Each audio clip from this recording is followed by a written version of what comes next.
Hey everyone, welcome back to my kitchen and welcome to Top Dog Tips. My name's Samantha and today I'm going to show you guys how to make a low protein homemade dog food. It's very simple to make, but there is some prep work required. So I'm going to jump right into it. I've done the prep work, so it's going to be really easy for me to just toss this stuff all together, but I'll explain to you guys what you'll need to do. In this really big mixing bowl here, I have 2 pounds of brown rice. Now this was 2 pounds of dry brown rice, and then once you cook it, of course, it becomes quite a lot more. So it was 2 pounds of dried brown rice, and now I've already cooked it. And you want to just cook it according to the instructions on the box. Usually it's 1 cup of water for 1 cup of rice. You boil the water, add the rice, and then let it sit for a little while. So anyway, just follow the instructions on the box. So there's your 2 pounds of brown rice. Now, as you can tell already, this is going to make quite a bit of dog food. So it's a big recipe. If you have large breeds, if you have multiple dogs, or if you just want to make a big recipe of low protein dog food to freeze and have on hand, this is a great one.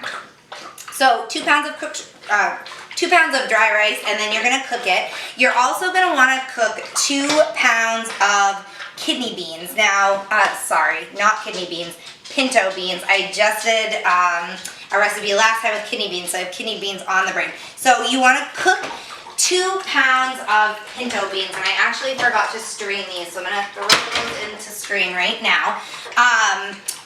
Pinto beans offer a good source of protein without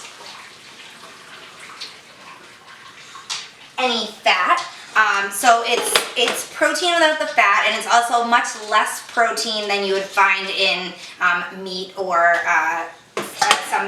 those forms of protein that you usually find in dog food. So you're going to get 2 pounds of dry pinto beans and cook them. Again, just like the rice, they swell up, so it becomes a really lot of pinto beans. So I'm going to dump those in with the rice right now.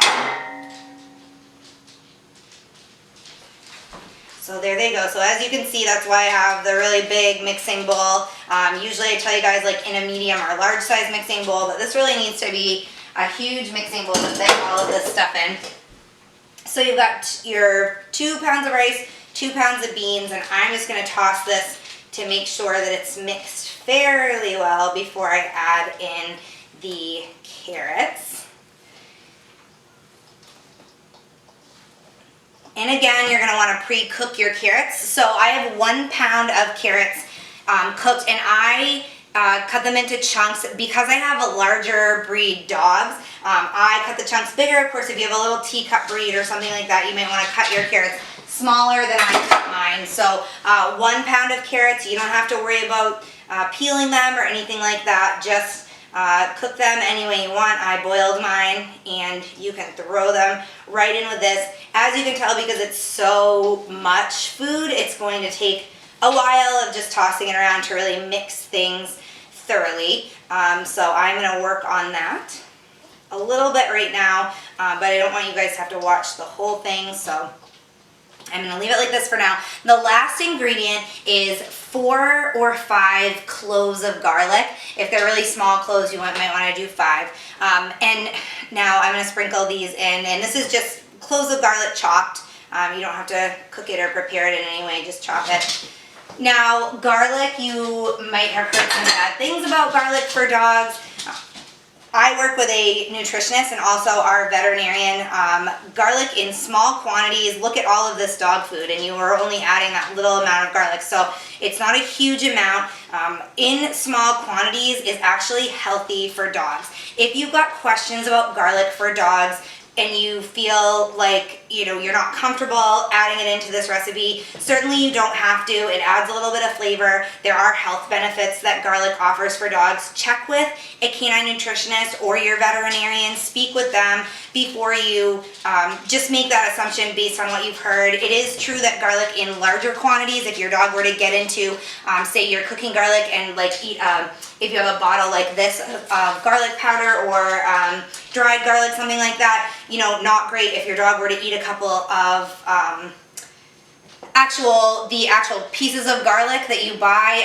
If you were going to get into that and eat a couple of those in just one sitting, that would be very bad for your dog. But in very small quantities, it's actually, there are a lot of health benefits. So again, if you have questions, do a little bit of research, talk to your vet, talk to your canine nutritionist, and make sure that you're feeding your dog something that's healthy. You should never have questions about what you're feeding your dog. That's the whole point of making homemade food, is that so that you know and can trust all of the ingredients that are in it. So this food you can feed, of course it's warm right now because I just cooked the beans and the rice.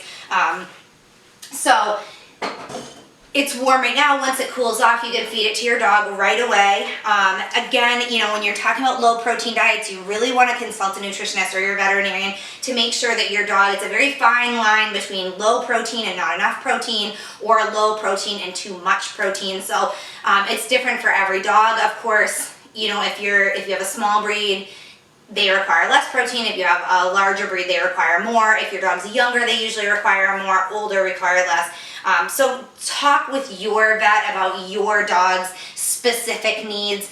This is a great recipe, and if you want, you could bring it to your vet or to a canine nutritionist, speak with them, and they can help you kind of tweak it for exactly what your dog needs, individual nutritional needs are. I strongly recommend having a conversation with a professional before you decide to just change your dog's diet. And your vet told you to go low protein, so instead of buying a commercial food that's low protein, you're gonna find recipes like this on the internet and just feed them to your dog. You really want to make sure that they're catered to his needs. So have a conversation. A lot of times your vet won't even charge you an office visit if they have treated your dog for years and they know your dog well. A lot of times they can talk to you right over the phone.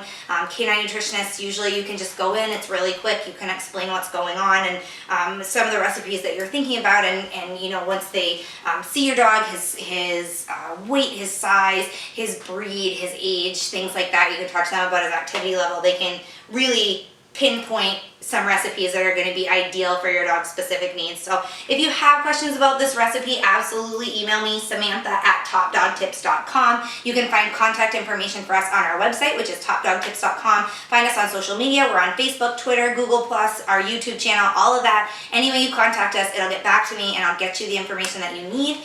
I hope you guys enjoyed this video, and I will see you next time. Thanks for watching.